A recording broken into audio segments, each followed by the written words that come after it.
Nuestro universo se rige de 4 interacciones fundamentales, las cuales denominamos fuerzas de forma coloquial. Dentro de estas 4 tenemos la fuerza electromagnética, la fuerza nuclear débil, la fuerza nuclear fuerte y la gravedad. Hablaremos principalmente de esta última y de los modelos que la explican, el modelo newtoniano y el modelo de Einstein. Philosophia Naturalis Principia Mathematica es el nombre del libro donde Newton, el 5 de julio de 1687, describiría la ley de gravitación universal que establece su fuerza de atracción en relación a la masa de dos cuerpos. Esto quiere decir que cada objeto con masa tiene una atracción gravitatoria, incluido tu propio cuerpo presenta una, pero es anulada por la propia gravedad de la Tierra y el rozamiento con el suelo que existe. A pesar de ello, se puede demostrar la atracción gracias al llamado experimento de Cavendish, en el que dos objetos de la misma masa, unidos por una varilla, la cual está suspendida al techo por un alambre, son atraídos por objetos con masa mayor, los cuales se encuentran a la misma distancia del suelo. La fórmula que describe esta ley es la siguiente: F igual a G, M1 por M2, dividido entre R al cuadrado, dejando claro que F es la fuerza gravitatoria total en un sistema aislado, o que ninguna otra variable afecte al experimento. G es la constante gravitatoria, M1 y M2 son ambos objetos y sus masas. R, que puede ser también D, es la distancia de estos dos cuerpos.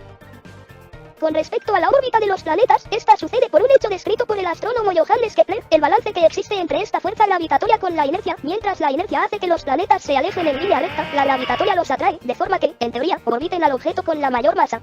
Pero aquí hay un truco, ya que no orbitan realmente al objeto con mayor masa, sino que al baricentro, que vendría siendo el centro de masas de los dos cuerpos, por lo mismo que el punto de equilibrio. Como ejemplo tenemos nuestro propio sistema solar. Tomemos el ejemplo del planeta más grande de este, Júpiter, y el Sol. El planeta gaseoso no orbita alrededor del Sol, sino que lo hace en el baricentro, que se encuentra fuera de la estrella. Esto nos da a entender que el Sol también se mueve por el efecto gravitatorio que Júpiter ejerce. En el caso de los otros planetas, ocurre lo mismo, con la diferencia de que el baricentro sigue dentro de la estrella, por lo que da la impresión de que todos giran alrededor de este. Volviendo con Kepler, tomaremos su primera ley. Esta describe que las órbitas no son perfectamente circulares, sino que son elipses, más parecidas a un óvalo. Además de que el cuerpo principal puede no encontrarse en el medio, lo que indica que hay un punto en el que el planeta, si ponemos este ejemplo, se encuentre más cerca de su estrella anfitriona, y otro donde esté más alejado. Estos tienen nombres, perihelio y afelio, respectivamente. Retornando al sistema solar, tenemos que Mercurio tiene un tercer movimiento principal, además de la rotación y traslación. En este caso, el perihelio se desplazaba también alrededor del Sol, lo que cambiaba también toda la órbita. Este problema fue observado por Urbain Le Verrier, quien según observaciones, demostró que el movimiento del perihelio tardaría 227.000 años en dar una vuelta completa, cosa que contrastaba con sus cálculos, que demostraba 240.000 años. Esta diferencia demostró un desacuerdo con el modelo de Newton. Se teorizaba de algún planeta fantasma o de algún asteroide. A este movimiento del perihelio se le denomina precesión, y sería vigente hasta los primeros años del siglo XX. Como se dijo antes, el problema de la precesión de Mercurio sería vigente hasta los primeros años del siglo XX. El encargado de darle una explicación sería Albert Einstein, con su teoría de la relatividad general, en el año 1915. En este, explicó a base de las ecuaciones de campo del vacío el movimiento anómalo del perihelio del planeta. Ahora la pregunta es, ¿qué nos dice el modelo de Einstein de la gravedad? Para resolver esta pregunta, primero debemos saber cómo es el universo según esta teoría. En ella nos explica que el universo está combinado de un concepto denominado espacio-tiempo, el espacio, la medida o tamaño de cada cosa existente, y el tiempo, que no necesita mucha explicación. Con este concepto en mente, podemos decir que la gravedad es la deformación que tiene lugar por la masa de cualquier objeto. Por esta deformación, muchos físicos de ese entonces creían que la luz debería cambiar de dirección por la gravedad.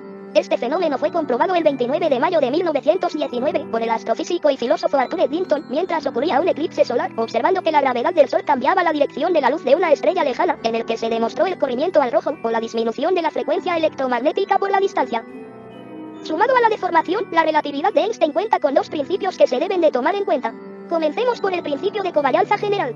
Este nos explica que todas las leyes físicas conocidas deben de presentar el mismo valor y que las ecuaciones matemáticas que la describen deben de ser las mismas independientemente del sistema donde se encuentre el observador. Para poner un ejemplo, el sistema de covarianza dice que las leyes de la física serán exactamente las mismas, tanto para una persona que se encuentre en la Tierra como para una que se encuentre en otro planeta. El otro principio se denomina principio de equivalencia. Para este segundo caso, imaginaremos que nos encerramos en un contenedor de metal en el espacio. Este se encuentra totalmente cerrado, de forma que no puedas ver nada al exterior. En este punto, una fuerza de aceleración podría ser detectada, ya que tu cuerpo sería empujado al sentido contrario. En cambio, si viajas a una velocidad constante, es decir, sin ninguna variación en la velocidad, no podrías percibir si es que te mueves o estás quieto en el espacio.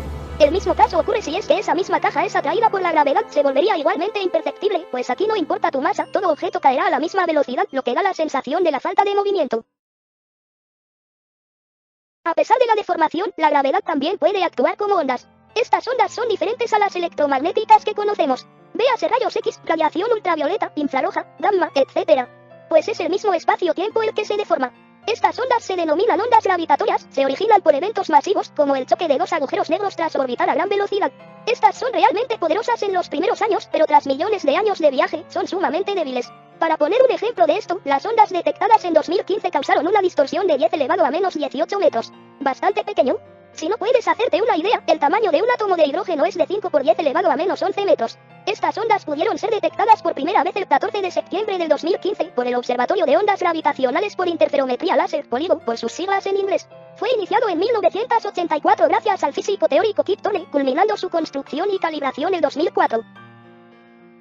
Un experimento sencillo para darnos una idea de cómo funciona la relatividad general es mediante el experimento de la malla elástica, en donde una malla, sujetada de una base a los bordes, es deformada por el propio peso de los objetos a los que se ponga, aunque es obvio que realmente no funciona así, solo nos da una idea de cómo funciona bajo una perspectiva de 2 dimensiones. Si lo queremos traspasar a la perspectiva de 3 dimensiones, lo haríamos de la siguiente manera.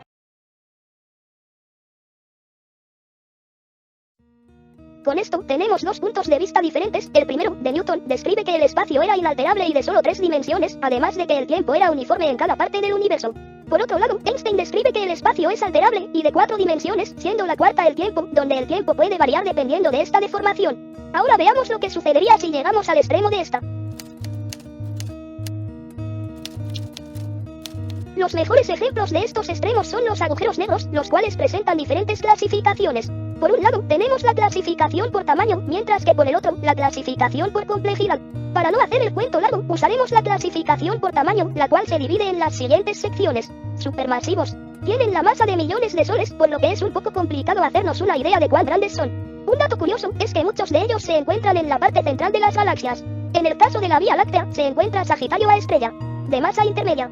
Van del rango de 100 a 1 millón de masas solares. Son el intermedio de los supermasivos y los del siguiente puesto. De masa estelar. Se forman cuando una estrella de al menos 20 masas solares muere, liberando sus restos en una supernova. Basta con que el núcleo de esta estrella alcance las 3 masas solares para que la transformación a este tipo de agujeros negros sea inminente. Micro. Son hipotéticos, lo que significa que no han sido vistos todavía. Podrían evaporarse al instante por la radiación de Hawking, una forma de radiación que permitiría la evaporación de estos cuerpos astronómicos. Fuera del efecto gravitatorio que sentirías antes del horizonte de eventos, la parte más oscura del agujero negro, no te pasaría nada. El problema es con tu percepción del tiempo. A esto se le denomina dilatación del tiempo. Debido a la curva del espacio-tiempo por la gravedad, el espacio no es el único que cambia, sino que el tiempo también lo hace, pues mientras más pronunciada sea esta curva, la percepción del tiempo será mucho más lenta, a comparación de la percepción fuera del efecto gravitatorio del agujero negro. Por lo que tú sentirías como horas, serían años para la Tierra. El problema principal es cuando te aventures al horizonte de eventos, donde tu percepción del tiempo habrá muerto, la velocidad de escape es tan alta que ni la luz puede escapar, y te acercarías a una muerte inminente por la diferencia de gravedad en tu cuerpo, llevándote a una compresión que te dejará en un punto infinitamente pequeño, formando parte del agujero negro por el resto de su existencia.